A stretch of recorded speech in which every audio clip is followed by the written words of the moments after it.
Olá pessoal, nossas boas-vindas a mais um episódio do Videocast Diálogos, uma produção do grupo Trama Reputale, organização que acredita e investe na comunicação 360 graus. Aqui você fica por dentro de tudo o que acontece no universo da comunicação, além de refletir com a gente questões sobre comportamento, economia, carreira e inovação. Eu sou o André Versbicas, coordenador de marketing da agência, e no episódio de hoje vamos descomplicar um tema que está no centro das discussões sobre o futuro dos negócios, o ESG. Por que essa sigla se tornou uma das mais comentadas no universo corporativo e como ela pode transformar a maneira como as empresas operam e crescem? Em um mercado cada vez mais competitivo e atento às questões de sustentabilidade, a implementação de práticas ESG é uma escolha ou uma necessidade para garantir relevância? E quais os passos a gente deve seguir para integrar essas práticas ao propósito das marcas? São muitas as perguntas, mas eu tenho certeza que nossas convidadas vão ajudar a respondê-las. Então fique com a gente e aproveite esse bate-papo. No episódio de hoje, descomplicando o significado do ESG, por que o mercado valoriza tanto essa prática e como beneficiar a sua empresa. E para me ajudar nessa conversa, eu tenho aqui comigo a Geraldine Mauro, Head de Sustentabilidade e ESG Brasil da Boehringer Ingelheim. Bem-vinda. Obrigada. E a Sandra Bonani, diretora de comunicação integrada do Grupo Trama Reputale. Bem-vinda. Obrigada, bom dia. Obrigado pela presença de vocês.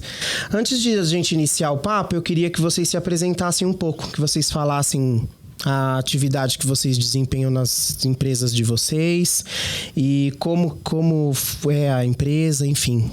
Bom, um pouquinho só para resumir, né? Você falou, eu sou a Rede de Sustentabilidade do Brasil, né? Sou a Geraldine, eu sou formada em Ciências Econômicas, né?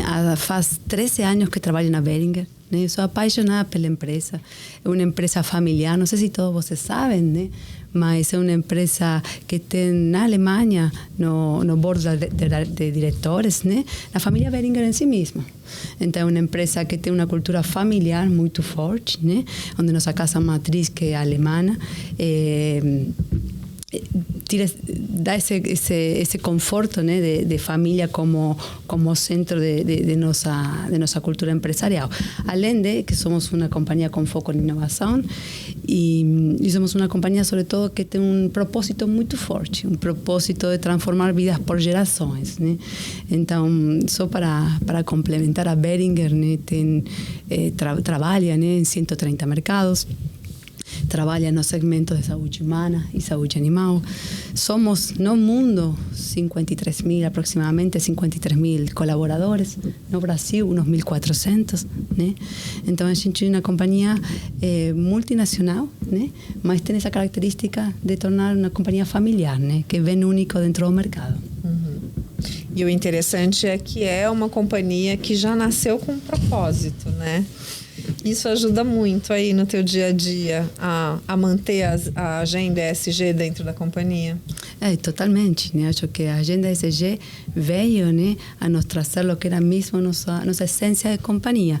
Se vocês veem a Boehringer nos seus inícios, né? Albert Boehringer, que foi um dos geradores, criadores de nossa companhia, já em 1902, 1906, né, ele foi um dos pioneiros em toda a parte social. Ele, por exemplo, oferecia para os empregados férias pagas, planos de pensão, planos de saúde. Tinha até um programa para ajudar eles nas moradias, né? Para as casas dos colaboradores da empresa. E tem uma anedota muito interessante na nossa companhia que a gente sempre fala, né, como exemplo de a cultura e o início da Boehringer como companhia. Albert Boehringer pedia, né, a seus empregados que, por favor, quando eles pegaram férias, né, que mandassem um cartão postal onde eles estavam, na cidade onde eles estavam. Por quê? Porque ele queria o compromisso às pessoas que realmente iam a tirar férias, né? Muitas pessoas, né, não tiravam férias, queriam seguir trabalhando. Você se imagina, estamos falando de 1902, né?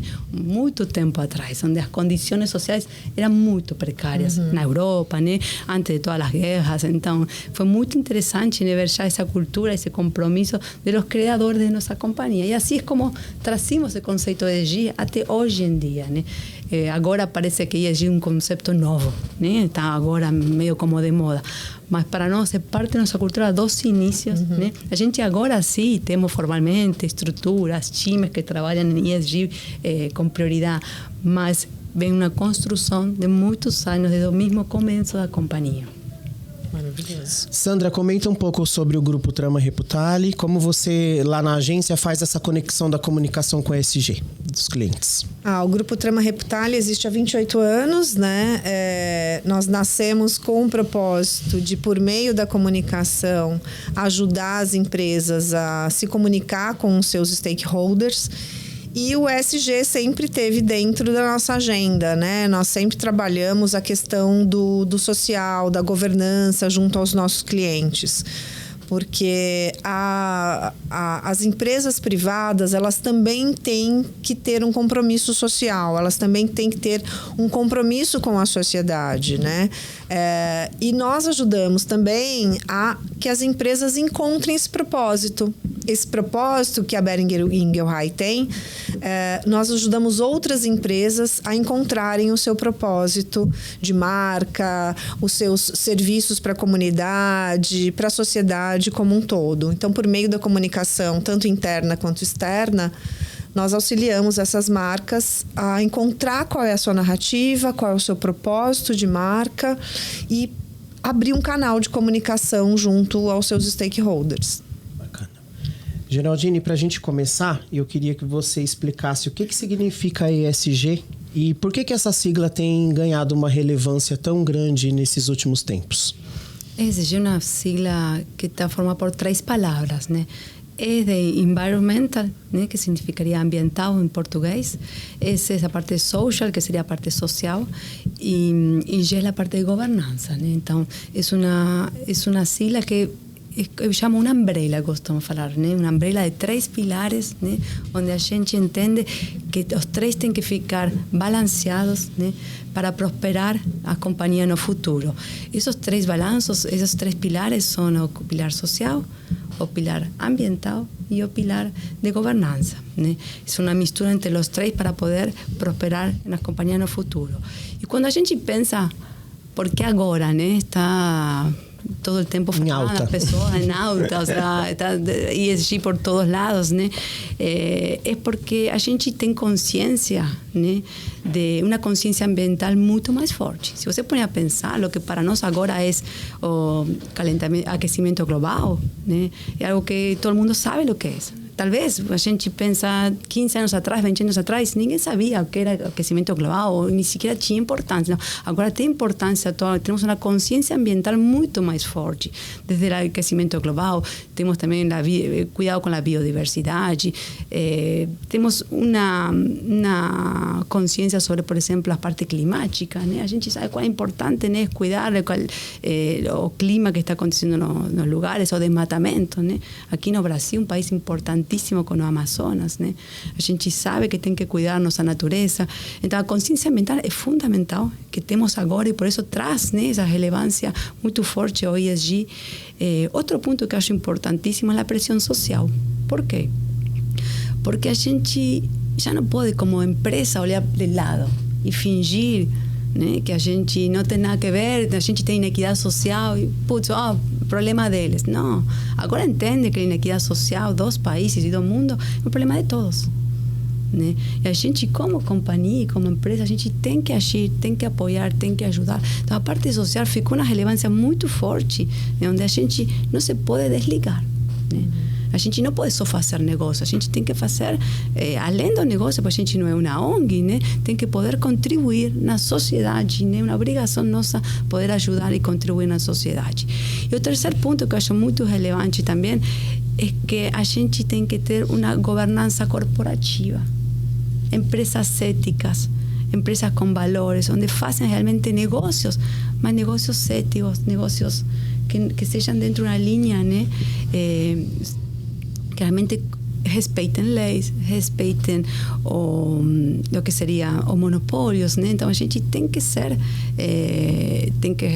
contra os monopólios, não respeitar os monopólios, mas a gente tem que respeitar todas as legislações que temos. A gente já não pode fazer mais informar as coisas, a gente tem que se manter entre uma linha ética e responsável.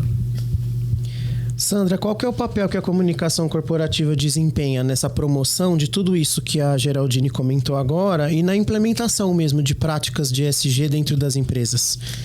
A Geraldine tocou num ponto muito importante, né? O ESG, ele vai muito além das práticas sustentáveis, né? Passa por governança também. E é importante que se destaque que a sociedade vem cobrando muito das empresas, do meio corporativo, que se manifestem em relação a inúmeros temas que são destaques no momento, né? Como diversidade, inclusão, biodiversidade, sustentabilidade. E a comunicação, ela ajuda no seguinte sentido: isso não é só uma obrigação, todos esses cuidados não são apenas uma obrigação do governo. É importante que as empresas também estejam atentas e que cuidem tanto do meio ambiente quanto das pessoas, quanto da comunidade. Mas a comunicação, ela consegue, além de levar essas informações para um público externo, ela também consegue conscientizar o público interno de que ele faz parte desse processo, ele faz parte desse propósito, né? São pessoas que formam a empresa. Então, quando uma empresa, por exemplo, tem uma prática sustentável, tem uma prática sustentável na sua produção, parte disso são os colaboradores que fazem com que a empresa seja sustentável.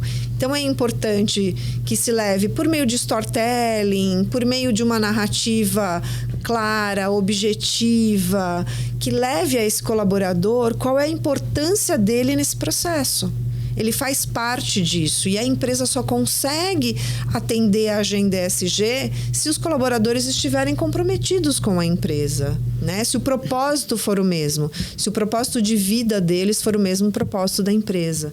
E aí, com isso, eles conseguem caminhar junto e realmente fazer com que esse propósito não fique, como eu sempre brinco, não fique apenas escrito na parede.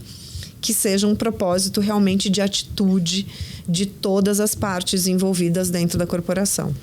Só para complementar a Sandra, acho que, por exemplo, na Behringer, o que você fala é literal, né? Porque a gente acha que, a gente acredita, né, que ESG é algo que tem que ser de todos, né? A gente tem times que trabalham com priorização, com áreas, com projetos, né? Não só nos países-chave, por exemplo, no Brasil, na Europa, né?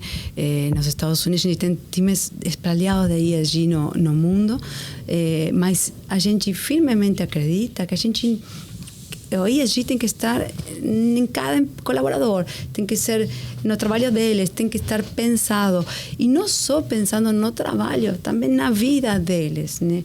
A consciência de ESG é geral. Sempre, quando fazemos muito treinamento, né, a gente tenta expandir o conceito de ESG na corporação, a gente brinca com exemplos do dia a dia deles, né? Ou seja, ESG pode estar no pequeno detalhe de colaborador fechar a torneira da casa. Cuidar a água. Quando a gente pensa em ESG, é algo muito grande, muito longe. Eu quero trazer ESG porque o ESG está no nosso dia a dia, em pequenas coisas, né? Em separar o lixo de nossas casas. Então, não é só a corporação, as empresas que têm responsabilidade. A gente tem como empresa muita responsabilidade, a gente tem que ter ESG nas empresas, mas cada colaborador nosso tem que entender, né, que além do que eles fazem de iniciativas nas empresas, né, nas casas tem que continuar, né? Porque o dia a dia deles é muito importante também para contribuir, embora seja a contribuição muito mais pequena que o que fazem as empresas, suma no total, né? Um tema de cultura que vai, né, como a gente brinca, de dentro para fora, né? Eu quero pegar um gancho disso que você comentou para dizer que a comunicação, em algum momento, não sei se vocês concordam com isso, enfrenta alguma desconfiança do público consumidor ou dos próprios colaboradores em relação às práticas de ESG mesmo das empresas? Vocês sentem isso no mercado? Há essa desconfiança e se há superar isso é mesmo trabalhar de dentro para fora? Temos até um termo para isso, né? Que é o greenwash. Ou seja, tem muitas empresas que elas têm um discurso de sustentabilidade, têm um discurso voltado para ESG, mas as suas práticas não são sustentáveis, né? E por que gera essa desconfiança na sociedade? Porque o discurso ele tem que estar alinhado às atitudes de marca. E o consumidor percebe isso, né? A sociedade percebe isso. Então, não adianta você ter um discurso de que você tem práticas de diversidade, por exemplo, e dentro da empresa você ter pessoas, lideranças que são preconceituosas, né? E que têm atitudes que são dissoantes do discurso. Então, existe sim essa desconfiança. E é nesse ponto que a comunicação ajuda, né? Por quê? Porque por meio da comunicação, uma das práticas que vem se adotando cada vez mais, e não só para empresas que são de capital aberto, é o relatório de sustentabilidade. Por meio do relatório de sustentabilidade, a empresa consegue comprovar quais são as atitudes que ela tem, quais são as ações que ela tem em relação à sustentabilidade, ao ESG como um todo. E por meio dessa comprovação, você consegue trazer essa segurança para a sociedade, né? Por quê? Porque a sociedade ela tem acesso ao relatório de sustentabilidade. Ele é um relatório que fica aberto. Ou no site da empresa, os jornalistas podem consultar, os colaboradores podem consultar e podem comprovar que realmente aquela empresa é uma empresa que se preocupa e que exerce práticas de ESG. No, y de punto de vista concordo 100%, ¿no? Mas é importante también saber que ESG no tiene que ser usado como una práctica de marketing, ¿no? O sea, no es lo mismo hacer una campaña publicitaria, una promoción, no es marketing ESG. ESG é algo muito mais profundo, de que tem que estar na cultura, como a gente vem falando, né, no propósito da empresa, genuinamente. Né? Tem que poder mostrar relatórios fiéis, né, formais, não qualquer pequeno dado, KPI ou índice que surge, a gente vai e publica. Não, realmente a gente tem que ter programas, tem que ter planos de evolução. E possivelmente a gente evolui com o tempo, né? As coisas muitas vezes não viram chave de um ano para outro, mas uno vai construindo, né? Vai gerando, vai olhando um longo prazo. E a gente vai vendo pelo relatório de sustentabilidade anual como essa evolução vai sendo uma cadeia de benefícios não só para as pessoas, para o planeta, para todos, né? Além de que para a empresa também, né? Porque a gente acredita que sem sustentabilidade, né, sem programas de ESG, a gente vai ter realmente uma dificuldade nos negócios no futuro, né? Por quê? Porque a gente não vai ser escolhido, né? As gerações novas não nos vão escolher como empresa sustentável, a gente não vai conseguir capturar talentos, a gente vai poder pagar penalidades, né, por consumos talvez abusivos de luz ou de água. A gente tem que começar a pensar em investir hoje para amanhã, né? É bem interessante isso que você falou de que o ESG não é marketing. E aí ele me remete a um item que eu ia tratar mais para frente, mas eu vou trazer agora para aproveitar o que você falou, que é essa relação mesmo do propósito, da missão da empresa e do dinheiro, né? Dessa ideia de que a gente tem de que o empresário sempre está entre uma cruz e a espada, entre uma tomada de decisão de escolher assumir uma jornada ESG ou manter os seus objetivos, os seus retornos financeiros. Esse desequilíbrio, ele de fato existe dentro das companhias, e de que forma esses aspectos econômicos, quando você fala que ESG não é marketing, como a gente consegue equilibrar então esses aspectos econômicos e ter uma decisão mesmo tomada por uma jornada de ESG? O desequilíbrio muitas vezes existe, né? Porque talvez é mais caro, né, quando a gente compara custos, né, fazer um programa ESG a não fazer, mesmo pelo número de opções que a gente tem hoje. Talvez as opções que tenham relação ou que sejam ESG são mais limitadas ou são um pouco mais caras, né? Mas o que fazemos na Behringer para avaliar projetos e iniciativas ESG, a gente sempre olha a longo prazo. Porque a gente acredita que, como você falou, é uma jornada, né? Um caminho que vai evoluindo, né? Perdão meu português, né? Com o tempo e vai construindo. Que os benefícios, né, que a gente vai ter dessa jornada vão ser coletados no futuro, né? Benefícios para as pessoas, para o planeta mesmo, para a empresa. Né? Não vai ser algo, se você faz um olhar a curto prazo, 1, 2 anos, seguramente o cálculo financeiro base vai te dar que talvez você está gastando a mais que o que você gastaria sem ESG. Mas se você olhar de aqui, estamos no 24 até 2030, né, os ganhos podem ser realmente vistos a longo prazo, né? Como a gente falou já antes, né? Os talentos que vão selecionar nossa empresa, os consumidores a futuro, né? Vão escolher nossos produtos. Então a gente tem que entender que ESG não é um gasto, é um investimento, né?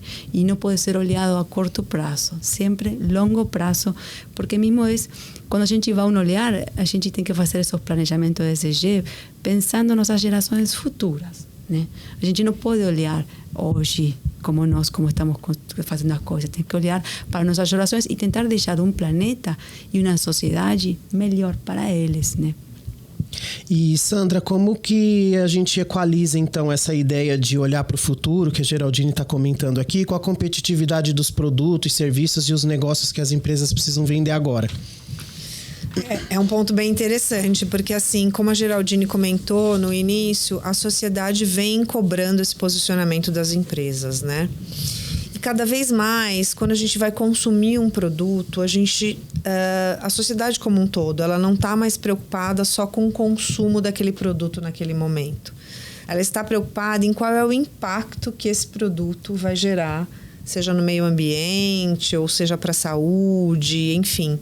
Então, a comunicação, ela auxilia no sentido de mostrar para a sociedade qual é a preocupação que a empresa tem com a cadeia como um todo, né? Ou seja, quando eu compro um produto, eu me interesso não só pelo consumo imediato daquele produto, mas qual o impacto que ele vai gerar depois do uso, né?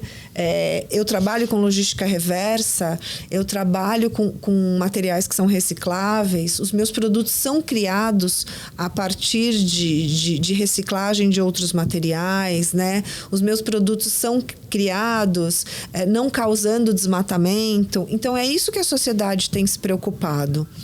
Não só com hoje, com o consumo imediato, mas com o futuro, assim como a Geraldine comentou. E para isso as empresas elas têm que se preparar no sentido de comunicar à sociedade qual é a sua preocupação, qual é o seu plano para o futuro, para a sociedade como um todo, como que ela enxerga a sua cadeia produtiva, a sua cadeia de fornecedores para que esteja alinhado a esse propósito, né? Então hoje não dá mais para a gente na comunicação falar apenas do produto final. A gente precisa falar de toda a cadeia produtiva. A gente precisa falar com o público interno e externo sobre isso.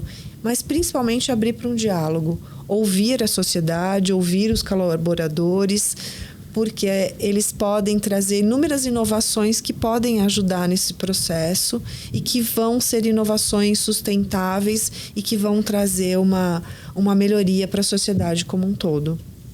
Você quer comentar, Geraldine, complementando isso que a Sandra falou, sobre como que as empresas podem iniciar essa jornada, aproveitando um pouco do que a Sandra já comentou agora, quais que são os próximos passos para iniciar esse caminho? O primeiro passo que a gente tem que entender ou visar ou estudar nas corporações é realmente entendemos o conceito de ESG como tal, um conceito muito abrangente, um conceito muito amplo.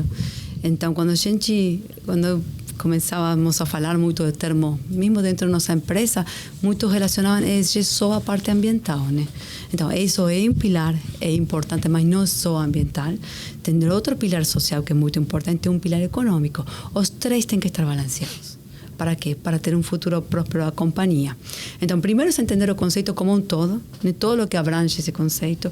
E depois disso, que é muito importante, é gerar um programa ESG de acordo ao tipo de indústria, ao tipo de empresa, ao tipo de companhia, ao tipo de negócio que a gente tem. Por exemplo, é muito importante entender o que a gente chama materialidade, né? Porque não é a mesma materialidade que vai ter uma companhia que produz caña-de-açúcar, né? Os conceitos ESG dessa companhia vão ser bem diferentes que os conceitos de ESG ou as prioridades de ESG que a gente vai ter na Boehringer como indústria de farma. Por exemplo, que é importante e nossa prioridade da Boehringer como indústria de farma é equidade em saúde. Por quê? Porque para nós a saúde de pessoas, comunidades e bem-estar é importantíssimo. É nossa essência da companhia.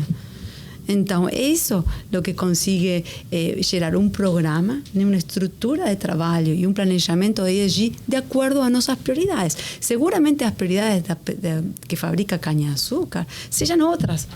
Não são nem melhores nem piores, são totalmente diferentes. Então, a gente tem que entender a materialidade.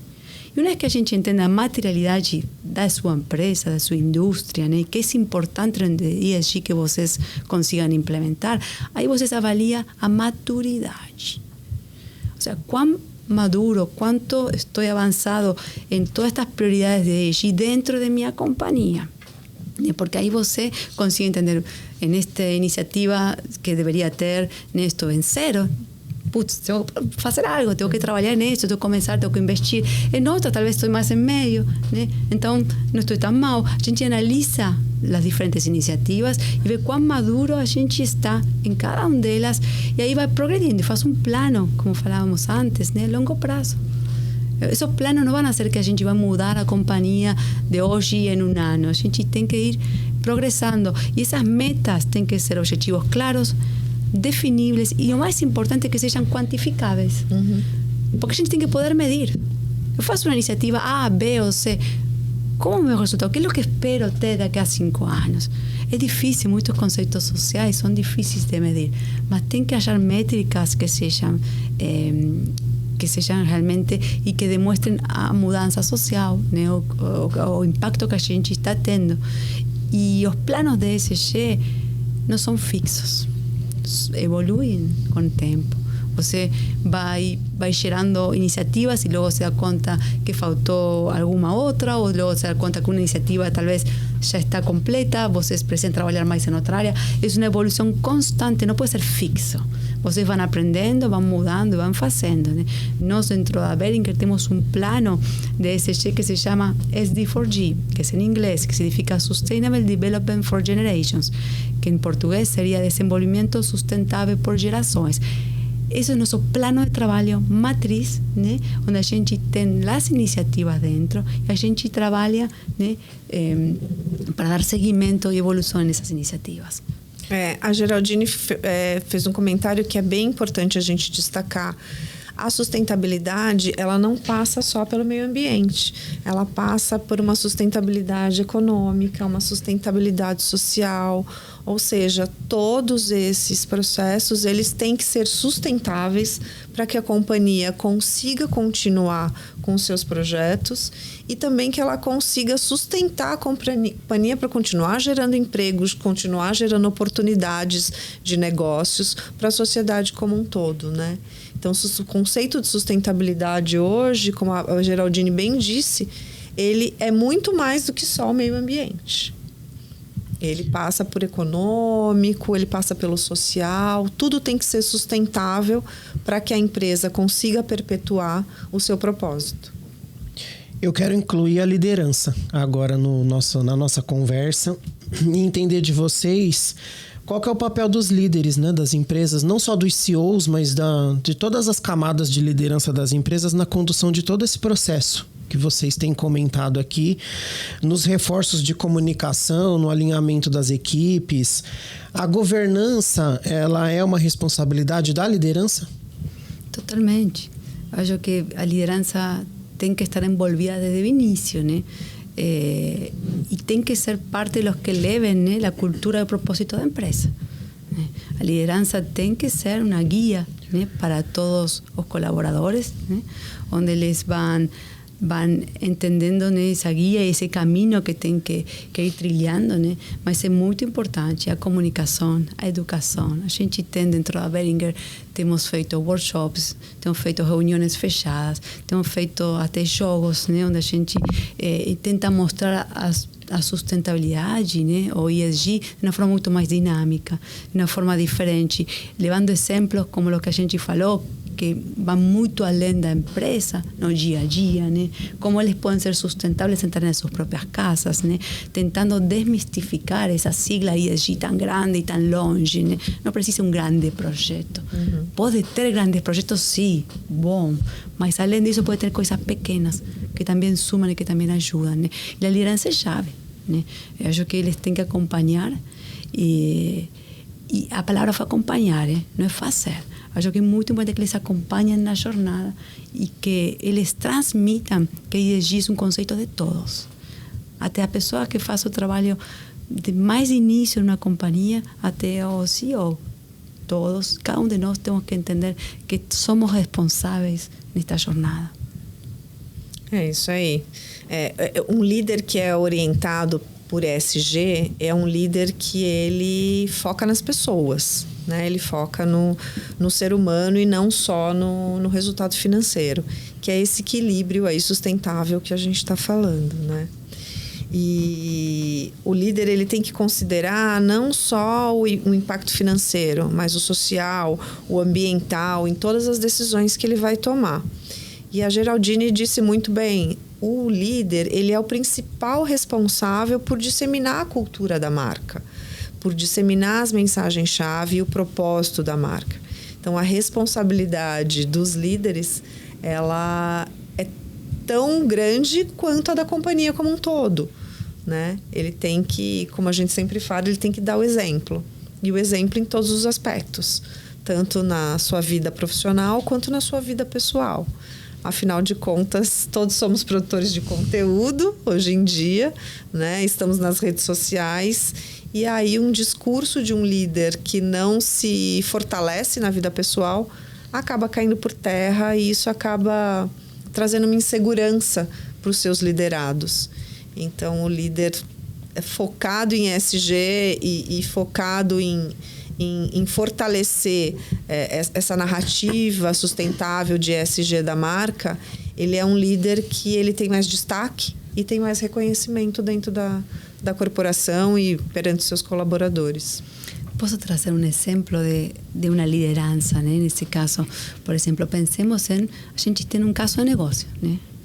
E você tem um caso de negócio com talvez um fornecedor que está cumprindo ESG e tem outro caso de negócio com um fornecedor que não está cumprindo ESG, né?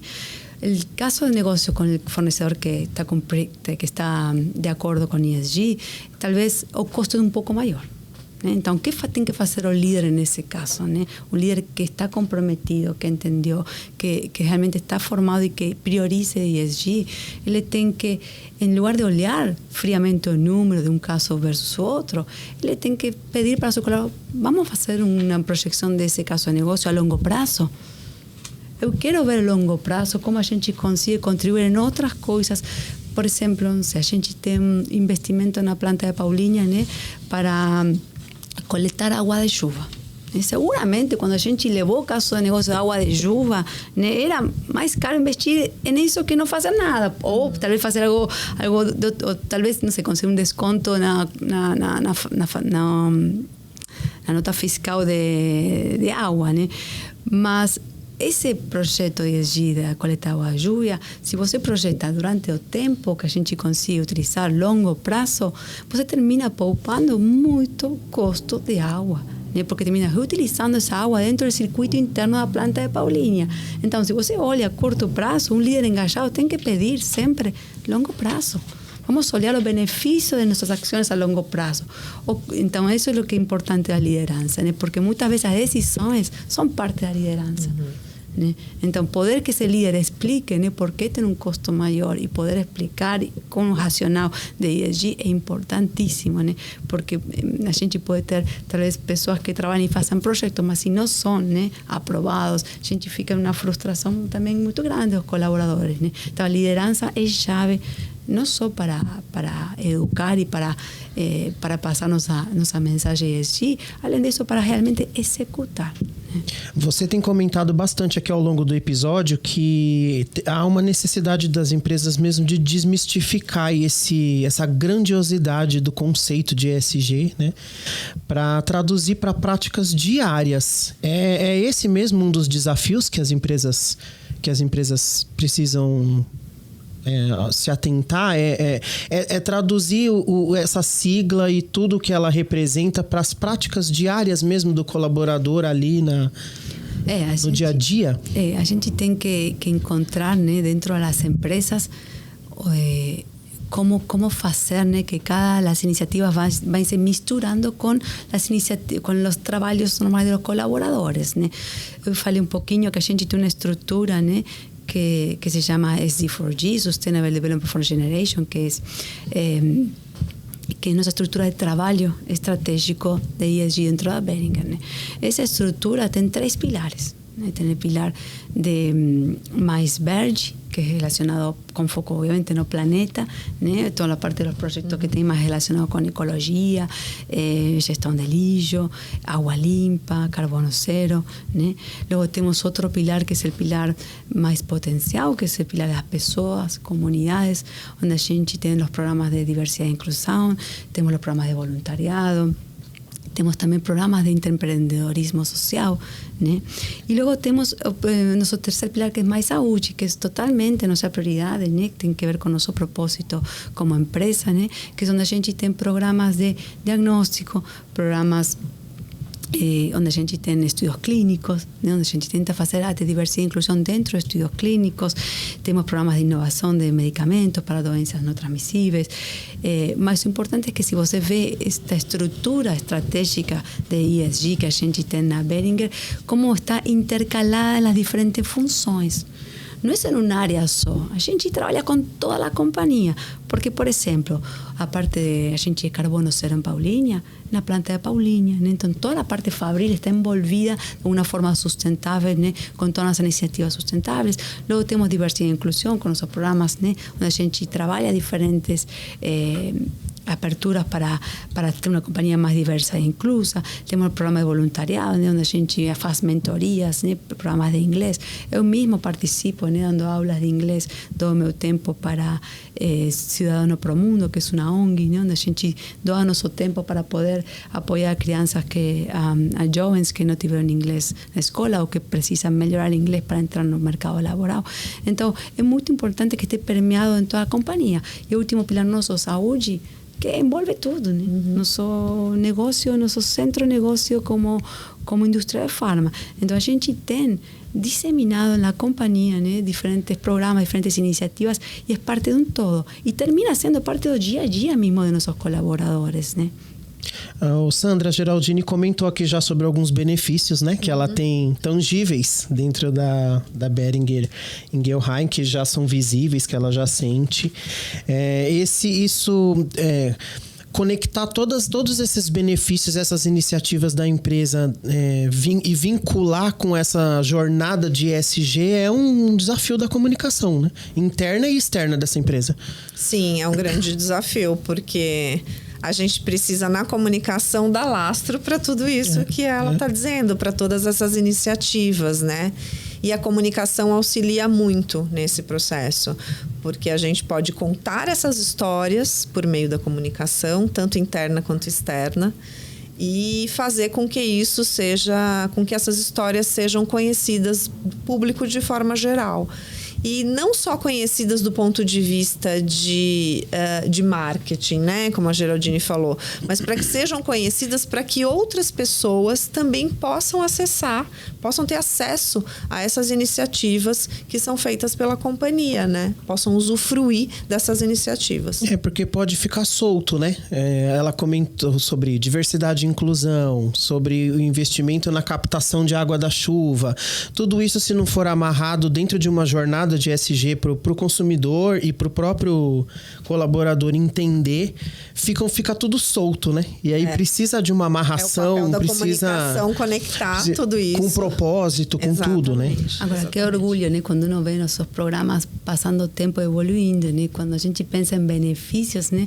E vemos nosso programa de diversidade e inclusão, hoje em dia a Behringer tem 50% da alta liderança mulher, né? E isso não aconteceu de um dia para outro. Aconteceu por anos de evolução nossa, né? Trabalho, propósito, né? Realmente ser uma companhia diversa e inclusa. 51% da nossa gerência é mulher, né? Então, isso é parte do nosso programa de evolução por anos, né? Ou seja, pequenas coisas, como a gente fala, a gente conseguiu dar programas de inglês grátis para todos os nossos funcionários. Isso permite uma abertura muito grande, porque quando a gente procura, né, novos talentos no mercado, a gente, nas posições iniciais, a gente tirou o pedido de inglês. A gente não precisa de inglês. E isso abriu um mercado a pessoas que talvez não tiveram a chance, né, por um tema econômico, social, pelas escolas, né, de poder estudar inglês na escola. Então, a gente dá uma abertura a uns segmentos de mercado totalmente diferentes, o qual realmente ajuda, né? E isso se vai ver no futuro, nas gerações, como esses programas vão evolucionando, né? Evoluindo. E realmente os resultados estão lá, né? E como falamos, não vai ser de um ano para outro, vai ser resultado de passo por passo, né? Como a gente contribui. Eu falei carbono zero. Nós atingimos o ano passado o carbono zero na planta de Paulínia. Isso é muito bom. É muito difícil. Foram anos de trabalho do time Paulínia, falando o que tenho que mudar, o que tenho que atingir, como tenho que trocar essa máquina. Foram passos por passos até conseguir desenhar um plano de trabalho e conseguir atingir esse carbono zero. É muito bom. Não só pela palavra que é bonita, sino pelo planeta. Recentemente eu tive acesso a um estudo internacional e a um estudo do Brasil que mostrou que é preciso 9 gerações de uma família para se sair para ter uma mobilidade social e se sair da pobreza para a classe média. 9 gerações. Se você for colocar uma média baixa de 35 anos para cada geração, são 180 anos. Ou seja, 180 anos para uma família sair da situação de pobreza para a classe média.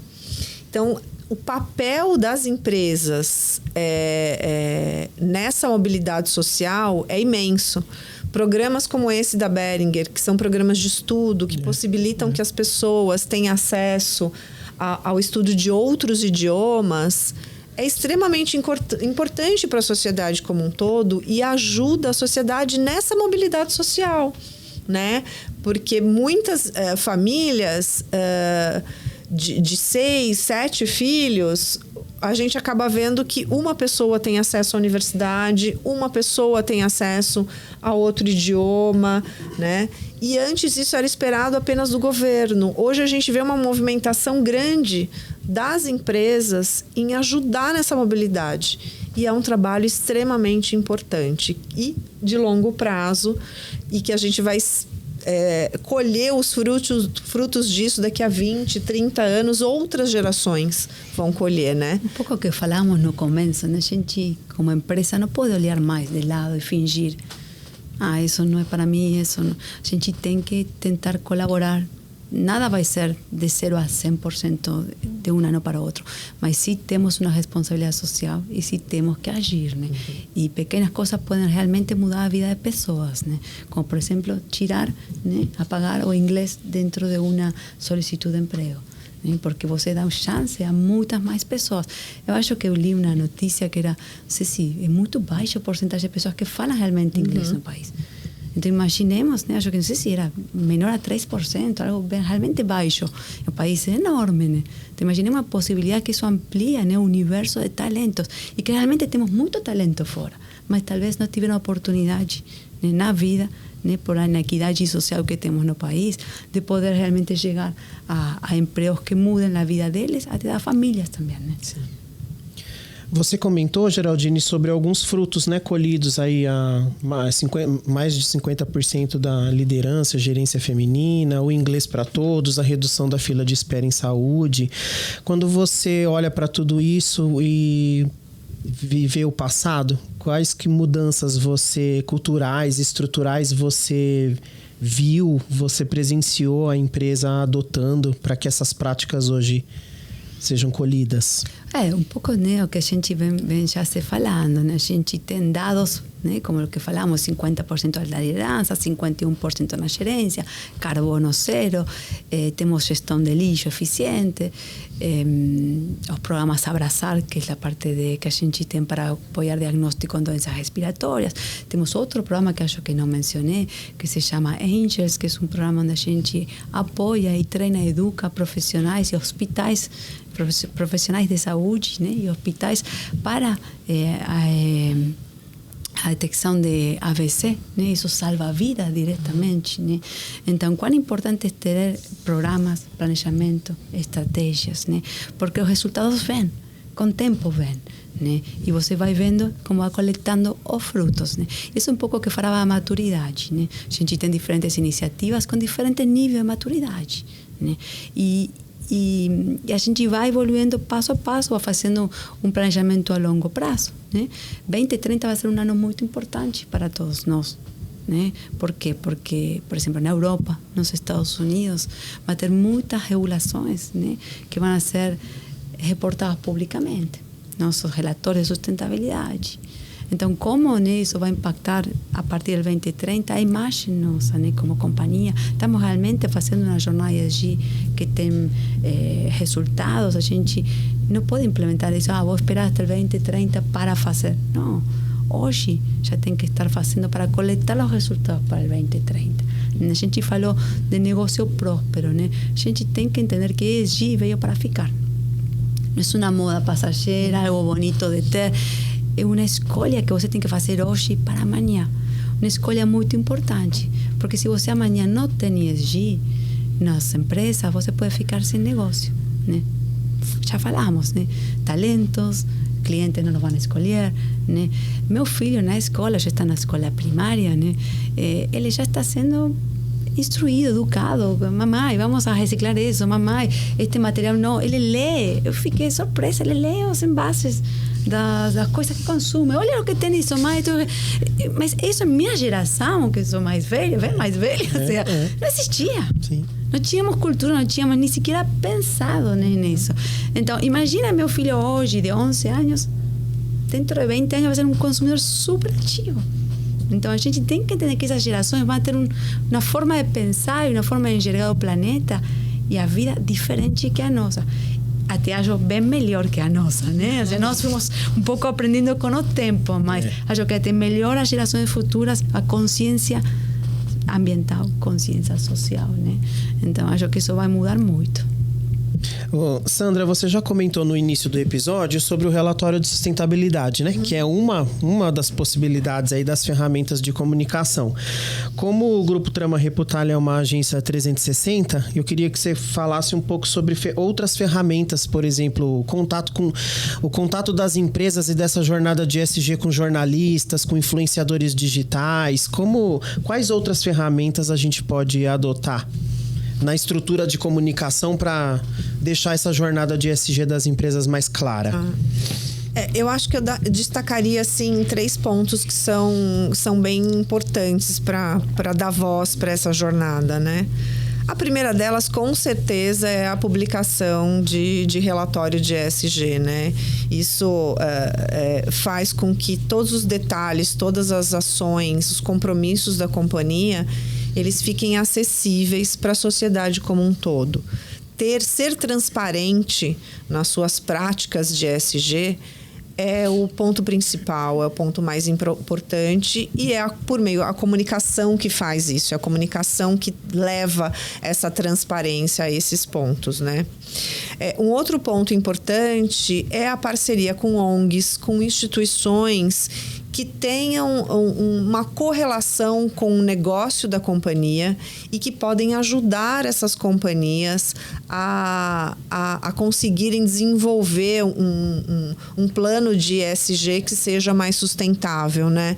Eu sempre digo que muitas empresas elas estão preocupadas em ter os seus projetos próprios, mas existem projetos incríveis por aí e que podem ser auxiliados por essas empresas e que podem ajudar a sociedade como um todo, né?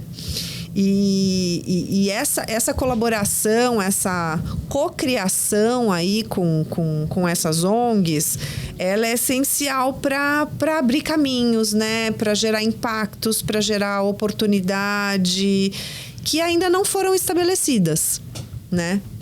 E um último ponto, eu acho que a gente não pode deixar a tecnologia de lado, que é a mensuração, que é a Big Data, é usar isso na comunicação para conseguir levar a informação para a sociedade e, mais do que só levar a informação, por meio de dados a gente consegue comprovar o quão eficiente estão sendo esses projetos dentro das empresas, né? E aí a gente consegue levar lastro para esses projetos e mostrar o quanto eles realmente são sustentáveis e o quanto eles estão ajudando a sociedade a médio e longo prazo.